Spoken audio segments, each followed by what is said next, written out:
Bom, então a aulinha de hoje, sistema genital feminino, né? A gente sempre vai ver uma generalidade, né, do que se compõe.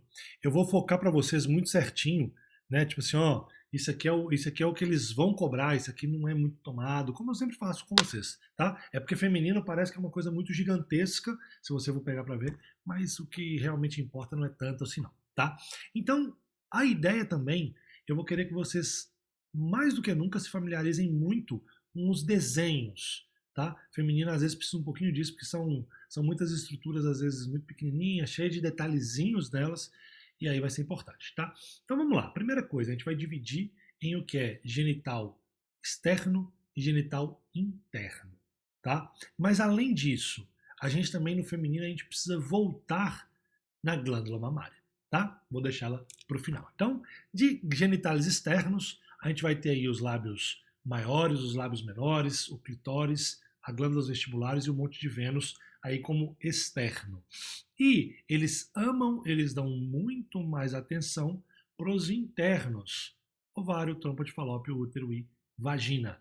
Principalmente o que é útero. Isso aqui pode ter certeza que você não vai passar em histologia e até pela faculdade sem saber bastante sobre o útero, não, tá?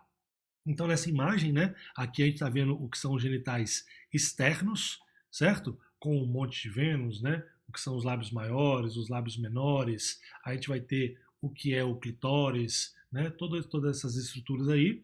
E de interno, volto a dizer, é o que é o mais tomável, a gente vai ter o que é o ovário, a trompa, o útero e a vagina, ok? Familiarizem-se com esses desenhos para realmente ter certeza, com a anatomia, né? Vamos dizer assim. Então, falando de ovário, vamos ser simples, vamos ser objetivo nele. Qual que é a função? Ele tem duas.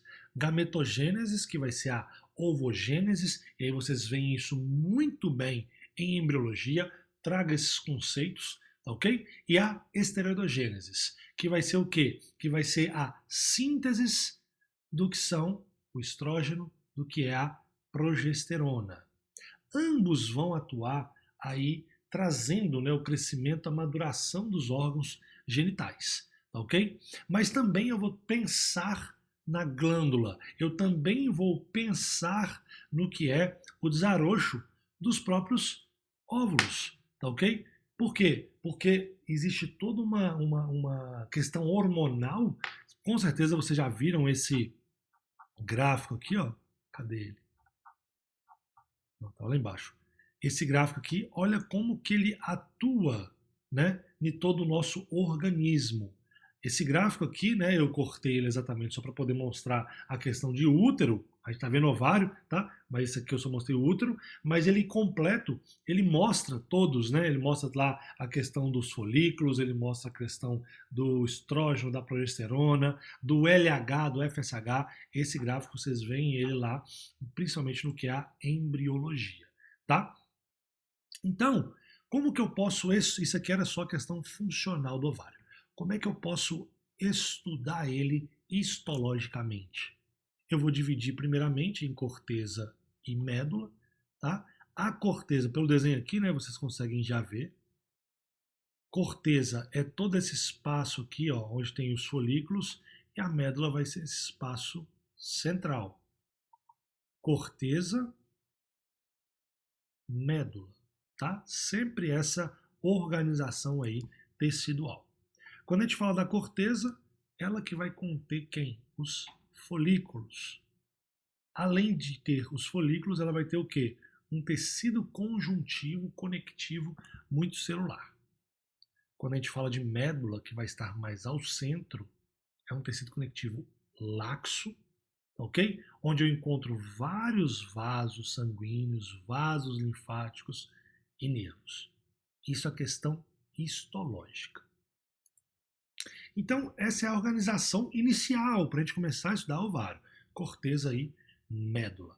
Beleza? Mas também a gente pode falar, e aí eu fiz questão de fazer um desenho para vocês, certo? Que a gente vai ter uma coberta, a gente vai ter uma capa. E essa capa aqui, ó, de vermelho, a gente chama ela de epitélio germinativo. Ela não é mesotélio, tá? Cuidado com o pegadilho aí na hora da prova. Não é mesotélio. beleza? O que eu vou encontrar nela? Uma capa individual de células. Qual tipo de célula? Cúbica, beleza? E pode chegar até mesmo a ser planas. Pronto. E abaixo dessa capa, desse epitélio germinativo, a gente vai ter uma túnica albuginea, tá ok? Que vai ser de quê? Tecido conectivo denso. Então, histologicamente, em questão de organização mesmo, esse desenho aqui eu trouxe para matar a gente, ó. A capa, certo? O epitélio germinativo. Uma túnica albuginea, que é esse rosado aqui, esse vermelho mais claro. De azul, a corteza, é onde eu vou encontrar os folículos, em desarrojo. E ao centro, a médula. Isso é o que vocês precisam saber de ovário, tá? Mais nada que isso, vai por mim. As perguntas sempre vão vir em cima dessas 4 estruturas aqui, tá? E aí também a gente tem o que a gente chama de atresia folicular. O que é isso? Nem todos os folículos que estão se madurando vão chegar a virar um ovocito. E esse processo ao qual ele se perde, ele vai sofrer apoptoses, a gente chama de atresia folicular. E aí eu coloquei para vocês aqui, literalmente, gente, isso aqui é decorado, isso aqui é igual aqueles processinhos lá do, quando a gente estuda a ossificação, né? Tá aqui o processo certinho, mostrando como que é a atresia de um folículo primordial, de pequenos folículos, como que é a atresia de grandes folículos, certo?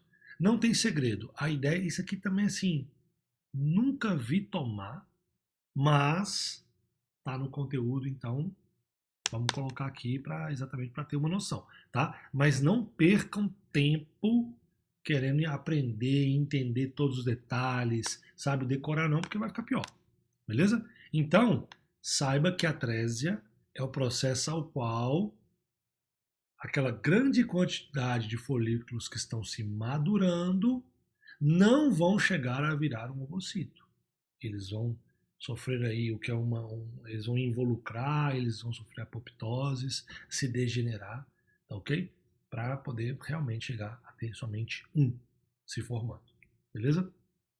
E aí aqui é só uma imagem representativa do que pode acontecer, né? Ou sofre atresia, ou eu já viro aqui um folículo, né, para poder gerar o óvulo, ou corpo lúteo aí, tá? Beleza.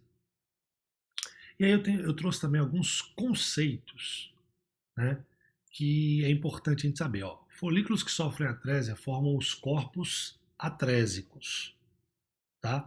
E a membrana vítrea é uma característica desse folículo em etapa final de atresia. Isso aqui que é a pergunta de prova. Tá ok? Como eu falei, esses processos aqui, sobrou tempo eu estudo, eu decoro eles, porque você quer decorar. Agora, esses outros conceitos que eu coloquei aqui, esses não. Esse está no meio de uma pergunta. Tá? Então, o folículo que sofre essa atresia, que não vai chegar a virar um ovocito, ele vira o quê? Forma o corpo atrésico. E como que eu posso identificar ele? Porque a membrana vítrea, ela vai ser uma característica de etapa final dessa atresia. Beleza? Glândulas intersticiais, elas surgem da teca interna do folículo atrésico. Então, se eu tiver glândula intersticial, saiba que eu estou falando de um folículo que está sofrendo atresia, tá? E, volto a dizer, é isso aqui que vai estar na sua prova.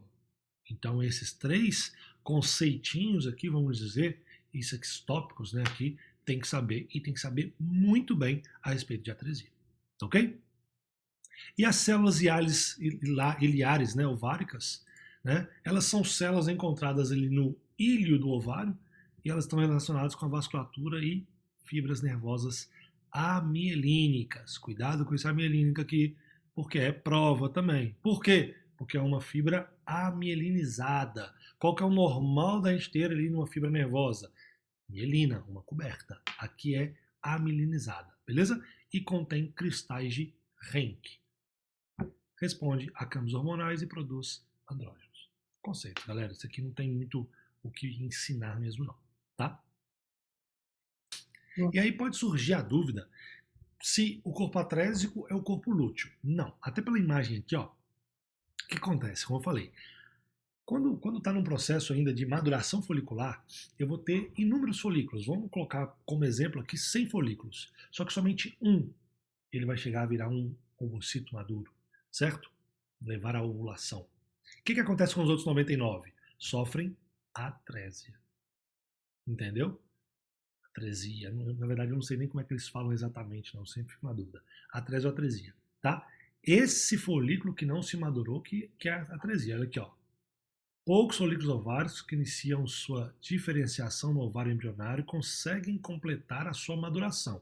A maioria deles se degenera e desaparece através da atresia folicular, um processo mediado por apoptose de células de La granulosa. Esse processo pode ocorrer em qualquer etapa da maduração folicular e se torna mais complexo à medida que o folículo madura. Entendeu? Então é diferente. Por quê? Porque o corpo lúteo é o que? Quando vai se madurar, quando vai ter a ovulação, quando vai ter a fecundação, aí eu vou ter corpo lúteo. Entendeu? É diferente da atrésia, tá? E aí, a gente entra no que é a síntese de andrógeno.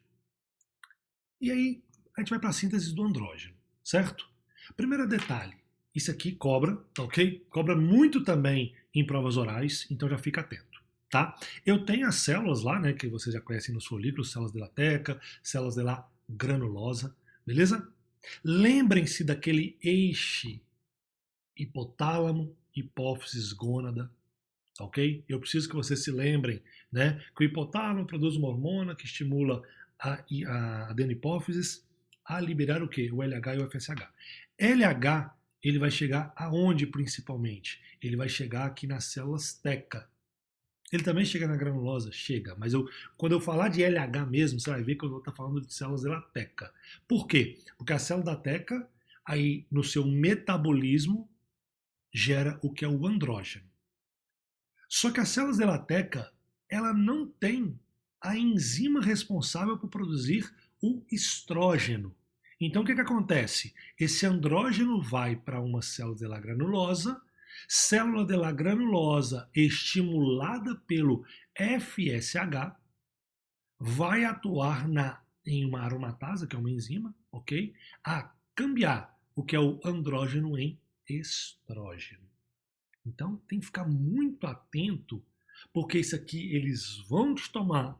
Sempre é pergunta de prova, tanto múltipla escolha quanto oral. A questão da síntese de andrógenos, ok? A esteroidogênese lá, beleza?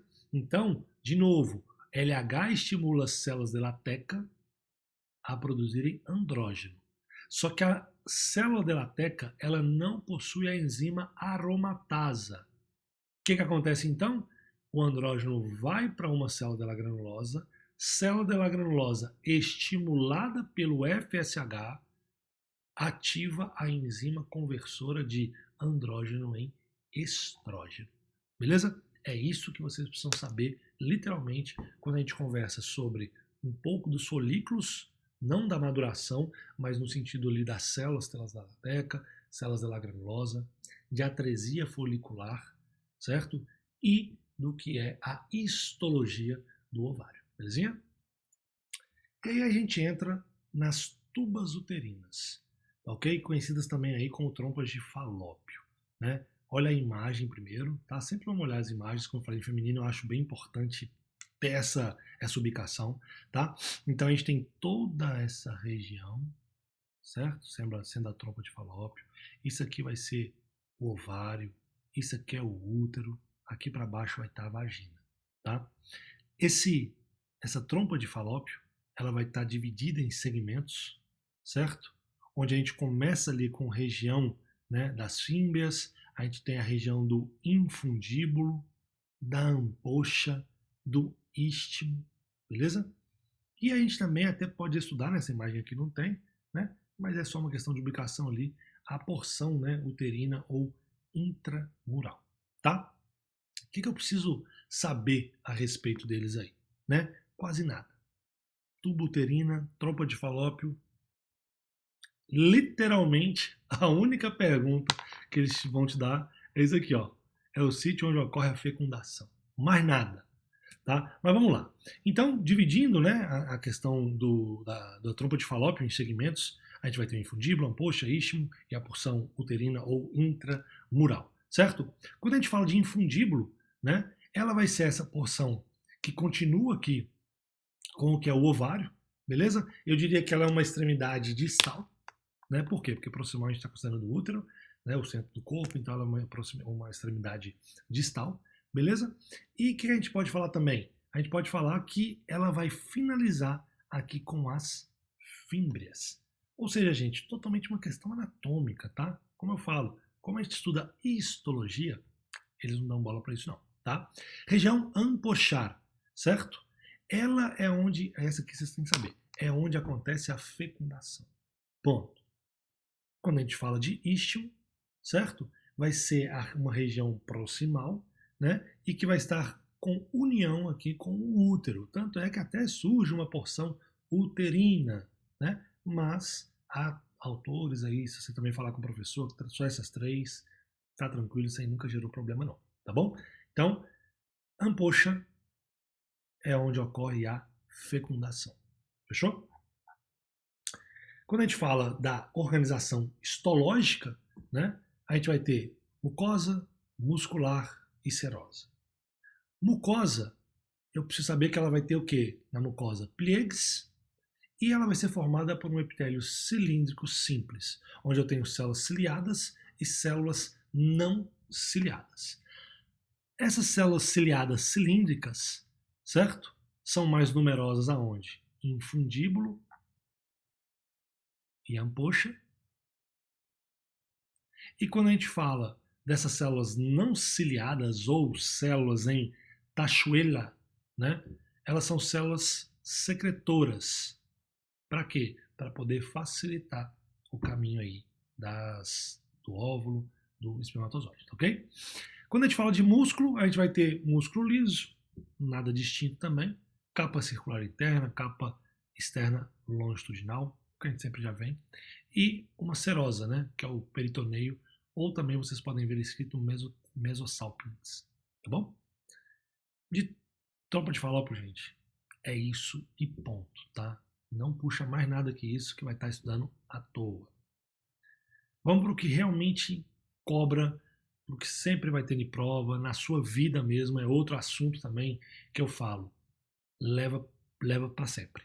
Tá? Tudo que eu vou ensinar para vocês aqui agora leva para sempre. Conceitos que eu vou ensinar aqui agora leva para sempre, porque quando você estudar ginecologia, você vai precisar de saber conceitos histológicos, como eu vou passar para vocês aqui agora, tá bom? Então, quando a gente fala, né, sobre o útero, essa estrutura aqui, ó. Primeira coisa, você vai estudar ele podendo ter corpo, fundo, queixo. Corpo e queixo é o que me interessa, tá? Ou seja, corpo e o queixo vai ser essa regiãozinha aqui, ó. Isso aqui vai ser o mais importante que vocês vão poder estudar hoje em sistema genital feminino. Então vamos lá. Falando histologicamente da organização do útero, ele vai ter três capas. Internamente um endométrio, um miométrio e um perimétrio. Beleza? Qual que é a capa mais grossa? Miométrio. E ela é bem grossa, tá? Nessa imagem aqui, por exemplo, é como se ela fosse toda essa estrutura aqui, ó. Tá bom? Então, o endométrio ele vai ser a mucosa, o miométrio, né? Uma capa de músculo liso, bem grossa, como eu tô falando para vocês, e o perimétrio, né? Ele tem um detalhe importante. Por quê? Porque ele é uma capa serosa, beleza? Ou a coberta peritoneal do útero, tá? Ele vai ter o quê? Ele vai consistir de um mesotélio e uma capa delgada de tecido conectivo laxo e ele vai cobrir toda a superfície posterior e somente uma porçãozinha anterior, beleza? Todo o resto não vai ser peritoneio, vai ser o quê? Adventícia, tá? Isso aqui é pergunta de prova, isso que está escrito em vermelho de negrito. De novo, eu vou ter ali uma serosa cobrindo tudo que é posterior e somente a porção mais superior da anterior, e todo o resto vai ser adventícia. Beleza? Vale dizer que tanto o endométrio quanto o miométrio, eles vão sofrer alteração ali de acordo com a menstruação, tá ok? Então, esses dois aqui, principalmente o endométrio, eles vão ser os afetados aí durante a menstruação, tá? Grava esse vermelho aqui de negrito que isso aqui é pergunta de prova. Então vamos aprofundar um pouco mais, eu até botei assim, um pouco mais detalhado, né? O que a gente pode falar do endométrio? Ele vai ter um epitélio cilíndrico simples. Percebam que trompa também tinha, tá ok? Epitélio cilíndrico simples, tá? Mesclando células ciliadas e células secretoras, como também já era lá na trompa, tá ok? E eu tenho as glândulas endometriais, que elas são de quê? Do tipo tubular simples. Deixa eu ver se eu tenho uma imagem aqui, ó. Aqui, ó.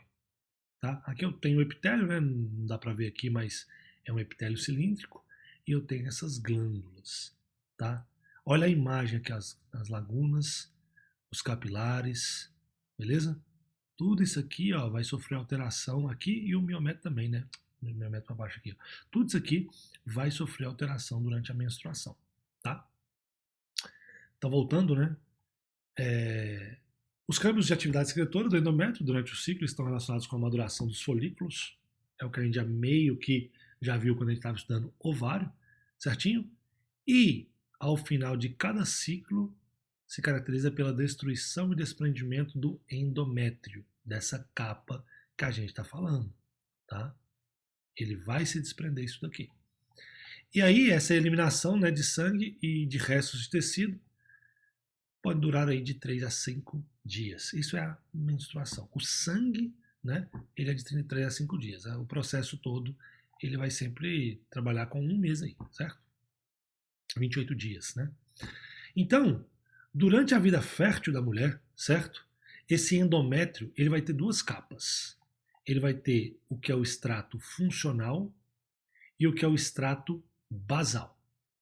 Quando a gente fala do extrato funcional, esse aqui que se desprende, certo? Durante o processo da menstruação.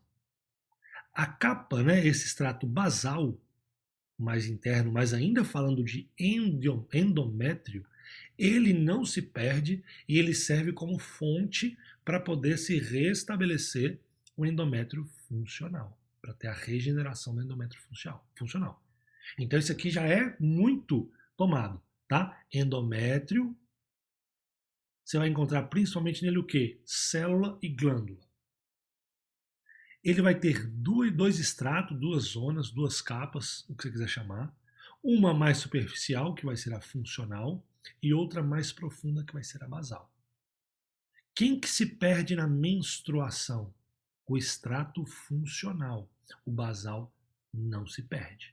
Por quê? Porque ele que vai ser ali, diríamos, né, o berço para poder regenerar o epitélio funcional.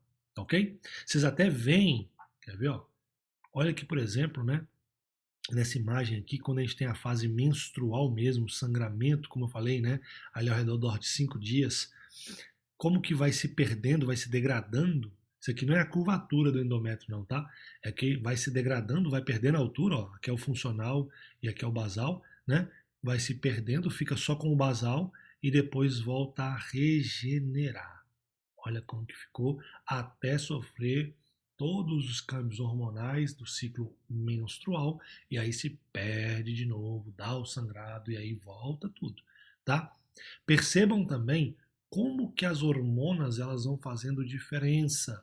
Estrógeno, progesterona, quando que eu tenho os picos, isso aqui niprova oral é o que eles mais amam. Eu não digo nem que é niprova múltipla escolha, isso aqui é principalmente prova oral. Saber falar sobre o ciclo folicular, né, o ciclo ovárico, o ciclo menstrual, o ciclo hormonal, tá? Estuda eles, galera.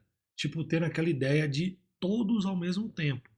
É claro que inicialmente você vai pegar um por vez, mas tenta depois associar todos eles ao mesmo tempo, exatamente para você conseguir entender a matéria, assim, diríamos, com maior qualidade. Tá bom? Então, ó, os dois estratos, né? O funcional, o basal, e a gente vai ter o miométrio, tá? Beleza. Então vamos lá. O que acontece então com esse endométrio, né? De acordo aqui com a fase menstrual, né? Vai para baixo. Com o ciclo menstrual. Coloquei nas mesmas cores para poder facilitar, tá? Então vamos lá. Primeiro eu vou ter a fase menstrual, que é a fase do sangrado, né? Onde a gente tem o desprendimento da capa funcional do endométrio, beleza? Aí vale dizer que aqui, ó, começa quando baixa a produção hormonal lá dentro do ovário, beleza? E começa a degenerar o corpo lúteo, beleza? Porque vai baixar as concentrações de progesterona, e é exatamente isso que a gente vê aqui, ó. Olha aqui, progesterona é o de amarelo, tá? Eu não tenho progesterona nesse momento, ó. Nós estamos vendo exatamente a fase menstrual. Eu não tenho progesterona, eu tenho muito mais quem? Estrógeno. Mesmo assim também não é pico, mas eu tenho mais estrógeno do que progesterona. Beleza? Essas glândulas que fazem parte do endométrio, eu não falei que o endométrio tinha células e glândulas, elas deixam de secretar, beleza? Por quê? Porque se perde, ela fica, diríamos, só com o finalzinho dela, só com a parte que poderia produzir, mas não, nesse momento agora não está produzindo. Beleza? E eu perco todos os vasos aqui, ó, todas essas, tudo que é essas artérias aqui, né, esses vasinhos aqui se perdem, por isso que sangra, tá ok? Depois eu vou para uma fase proliferativa, tá? O que eu posso dizer da fase proliferativa? Essa daqui, ó. Ó, proliferativa, começa a se regenerar. Ela dura do 5º dia ao 14º dia, tá ok? Então, do 5º ao 14º dia é onde começa o quê? A reconstrução do endométrio, tá ok? Tanto glandular quanto celular, beleza? Depois a gente vai para a fase secretora. Essa é a maior fase, dura aí ao redor de 14 dias. A gente sempre estuda e considera um ciclo menstrual de 28 dias, tá, gente? Eu já vi, por que eu tô falando isso? Porque às vezes a mulher, né, ela tende a querer responder igual às vezes ao ciclo dela.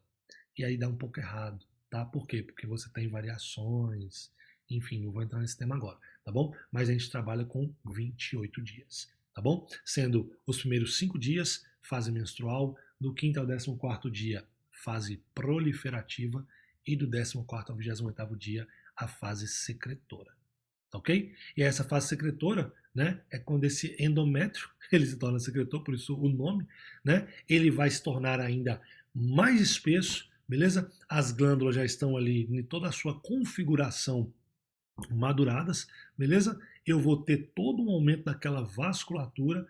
Por que eu estou falando disso? Porque eu estou preparado agora para poder receber um embrião.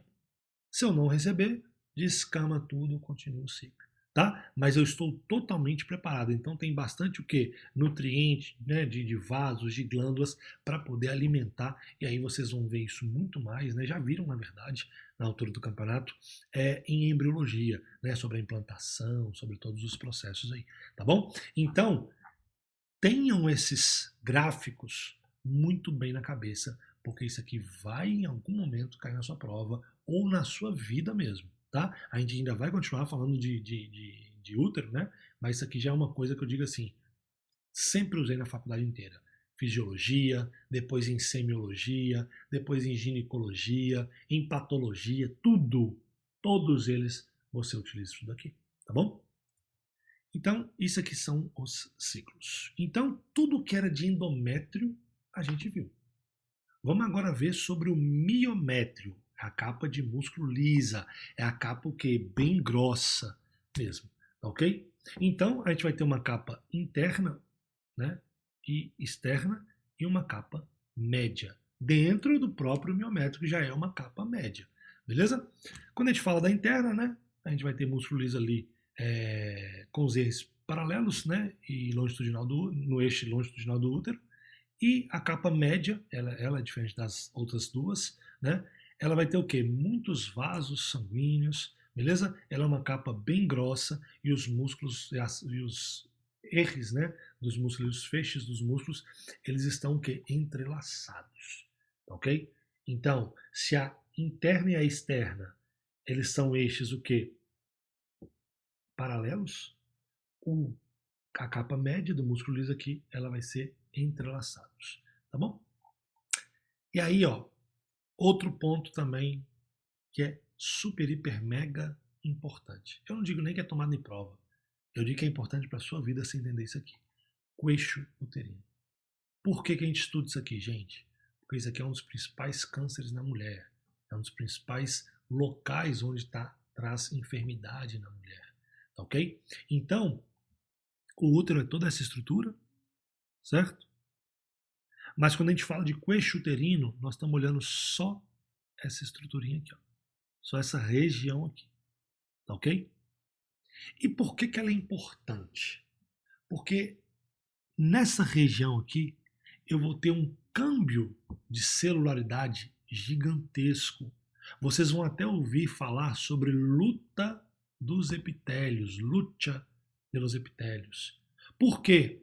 Porque eu deixo, olha nessa imagem aqui, ó, eu deixo de ser um epitélio cilíndrico, simples, e do nada, e é do nada mesmo, vira um epitélio plano estratificado. E aí, se do nada eu tinha um epitélio e virei para outro, isso dá câncer. Porque qualquer erro que der gera câncer. Isso facilita a chegada também de um vírus. Vírus o quê? HPV, HPV. É nesse local que ele consegue se proliferar mais fácil. Deixa eu ver se eu tenho outras imagens aqui. Olha aqui, ó. Eu tinha um epitélio que era cilíndrico, simples, e do nada ele vira plano estratificado. Olha aqui, ó. Cilíndrico simples, plano estratificado. Cilíndrico simples, plano estratificado. Certo? Então, é por esse motivo que a gente estuda bastante. Por quê? Porque é um dos locais que mais leva à enfermidade na mulher. Tá ok? Então, já vão pegando essas imagens aqui.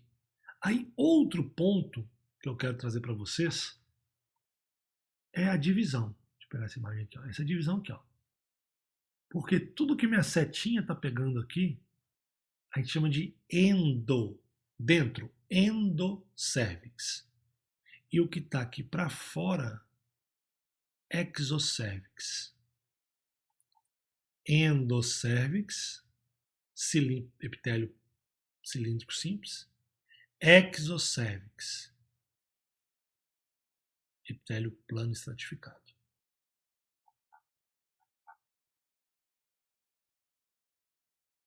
Endo, exo, exo, endocervix, exocervix. Aqui ele saiu até mais para fora, né? Mas enfim, endocervix, exocervix. Tá ok? Isso é importante saber mesmo, tá? Pronto. E aí, né? O que a gente pode falar do queixo uterino agora discorrendo, né, sobre ele aí? Bom, ele vai ser a porção inferior do útero, ele que tem contato com quem? Com a vagina, beleza? E ele contém glândulas ramificadas grandes, diferente do que era o endométrio. Olha aqui, ó, para você ver, deixa eu voltar aqui. Era tubular simples, as glândulas do endométrio, tá ok? Por que eu tô falando disso? Porque é a mesma estrutura, nós ainda estamos falando de útero. E aí, quando era todo no corpo do útero, fundo do útero, eu tinha aqui um epitélio cilíndrico simples, ok? E eu tinha as glândulas endometriais, que são o quê? Tubulares simples. E aí, quando eu caio agora no que é o próprio útero, só que agora a região de queixo uterino, eu vou ter as células, eu vou ter divisão primeiro, né, de endocervix e exocervix, e aí quando eu estou falando de forma geral, endocervix, epitélio cilíndrico simples, mesma coisa, só que agora eu já caio para as glândulas o quê? Ramificadas, grandes, ok? Um pouco diferente do que era as tubulares lá do endométrio, ok? Carece de artérias em espiral, artérias espiraladas. A gente viu no desenho aqui, ó, as artérias espiraladas lá do endométrio. Ó, quando a gente fala de queixo uterino, eu já não tenho mais esse tipo de artéria que é específica de útero, certo? Mas de qual região do útero? O que é corpo, o que é fundo. No queixo não vai ter esse tipo de artéria. Beleza? O muco, acho que foi você que falou, Tainá? Ah, não, você está falando negócio de estrógeno, perdão. Quando a gente fala, né, do muco, o muco ele sofre câmbios ali.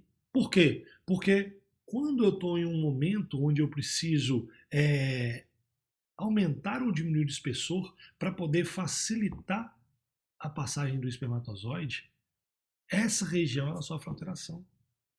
E eu também vou até mesmo estudar que essa região de queixo uterino eu vou ter dois orifícios. Um orifício cervical interno e um orifício cervical externo. Mulher, quando vai fazer o exame Papa Nicolau, por exemplo, ela vai utilizar para poder ver, vai utilizar um pouco, né, ali de histologia, não vou entrar como se faz o exame agora, mas de orifício cervical interno, orifício cervical externo.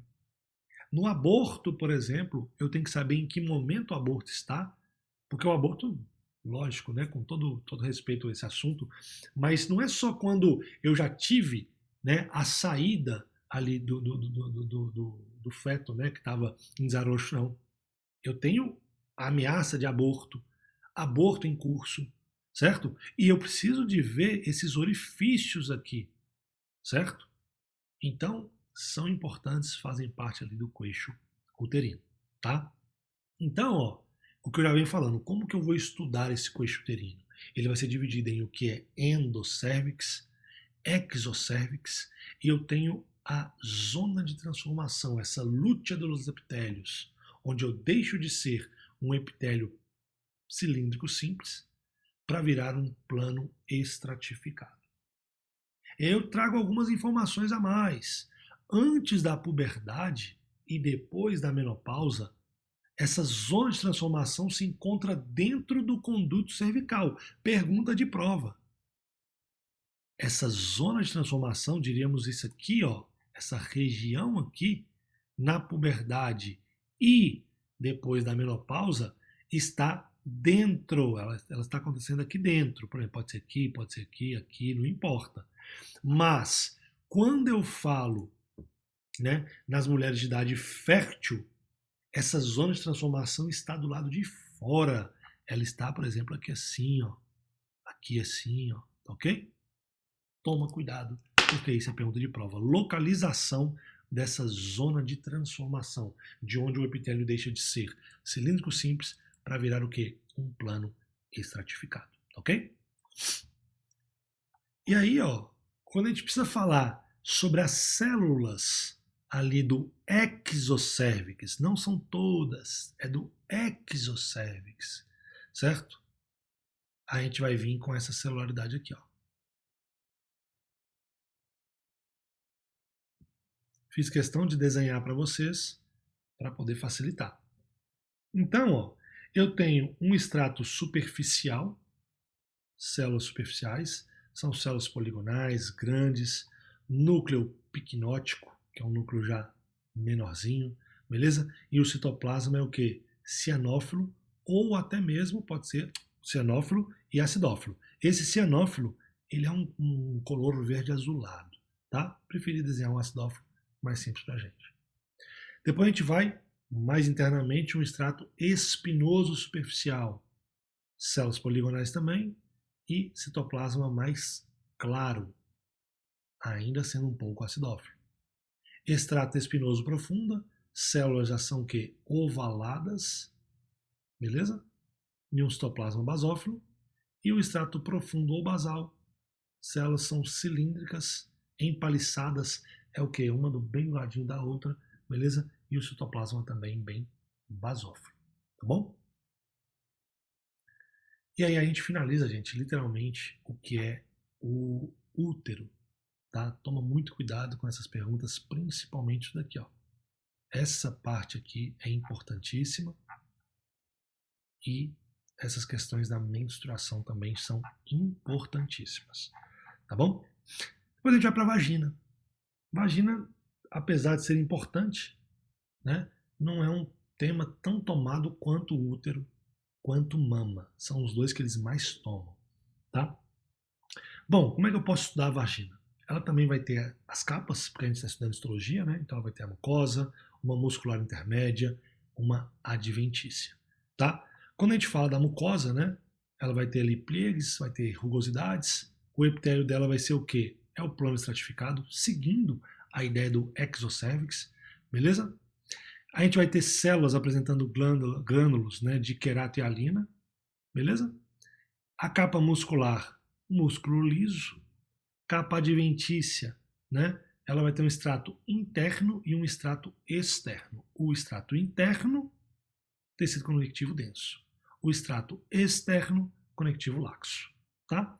E a celularidade de novo, certo? Eu começo lá de superficial a basal, onde eu vou ter todas essas células aqui, pega a morfologia, pega a característica delas, compara uma com a outra, né? Porque quando a gente, por que eu digo comparar? Porque evita que eu erre, porque senão às vezes eu no momento de confusão, eu vou julgar isso aqui como sendo aquelas células ali também, e aí vira uma bagunça, tá?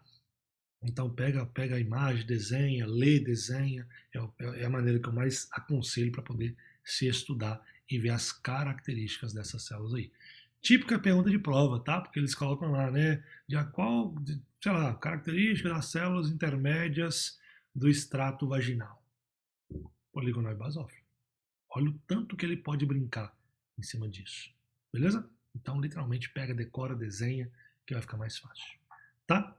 E aí nós vamos para os genitais externos. Por quê? Genital interno a gente acabou de matar. Ovário, trompa de falópio, útero, vagina, genital interno. São os mais tomáveis, principalmente quando a gente diz respeito ao que é útero.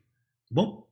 Genitais externos, a gente vai ter um monte de pubis, lábios maiores, menores, clitóris e o vestíbulo. Pela imagem, né, a gente já viu lá no início da aula, falando um pouquinho a respeito dessas estruturas. A gente chama elas de vulva, beleza?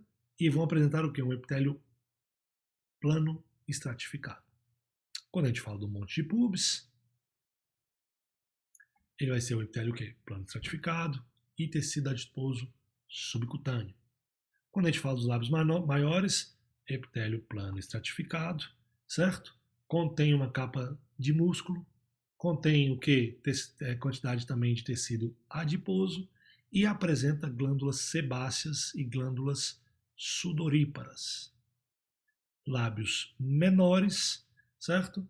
Ele já vai ter o quê? Ele vai apresentar células profundas do epitélio e tem uma grande quantidade de melanina, característica específica dele. Quando é assim, pode ser perguntado em prova, ok? E o centro de tecido conjuntivo dentro de cada pliegue carece de tecido adiposo. Eu não tenho tecido adiposo, então perceba que um monte de pubis e lábios maiores eu tinha tecido adiposo, lábios menores eu não tenho. Beleza? E no estroma eu tenho glândulas sebáceas grandes. Onde que eu não tinha glândulas sebáceas? Um monte de pubis. Clitóris, né? Trouxe essa imagem aqui para tentar facilitar para vocês. É uma estrutura erétil, né? Homóloga ao pênis, no caso aí, né? Uma estrutura homóloga a um órgão genital masculino. Beleza? Eu vou ter nela o quê? Eu vou ter ali muitas terminações, eu vou ter um tecido muscular também, exatamente para poder fazer essa ereção. Vestíbulo, né? Vai ser essa região aqui, beleza? Ela também vai ser plano estratificado, a gente já tinha visto que tudo isso é a vulva, certo? E o que eu vou ter? Eu vou ter glândulas vestibulares menores e glândulas vestibulares maiores, tá? Quando a gente fala das menores, Skene, quando a gente fala de maiores, Bartolin. Toma cuidado com esses nomes, porque isso aqui eles tomam em prova, tá bom? Sempre tem alguma questãozinha lá a respeito disso. Bartolin, por exemplo, é uma glândula também que dá muita... Ela fica... Como é que chama? obstruída facilmente na mulher, tá? Dando bartolinites. Dói bastante, possivelmente tem que drenar, é um pouco mais complicado, tá? Essas glândulas, elas são túbulo-alveolares, secretantes de muco, tá bom? E aí, né, a gente, além dessas estruturas, eu vou ter muitas terminações nervosas ali cercanas ao que é o genital externo, tá? Onde eu tenho os corpúsculos de Meissner, corpúsculos de Pacini e as terminações nervosas livres. O que eles vão te perguntar aqui? Ubicação. Meissner, eu encontro ele aonde? Um monte de pubis e lábios maiores. Quando eu falo de Pacini, eu vou encontrar ele aonde? Nos lábios maiores e em associação com o tecido erétil, ou seja, ali no clitóris, tá bom? E as terminações nervosas estão abundantes, né? E estão distribuídas em forma equitativa, ou seja, está em toda a vulva aí, belezinha? Nos genitais externos. Fechou?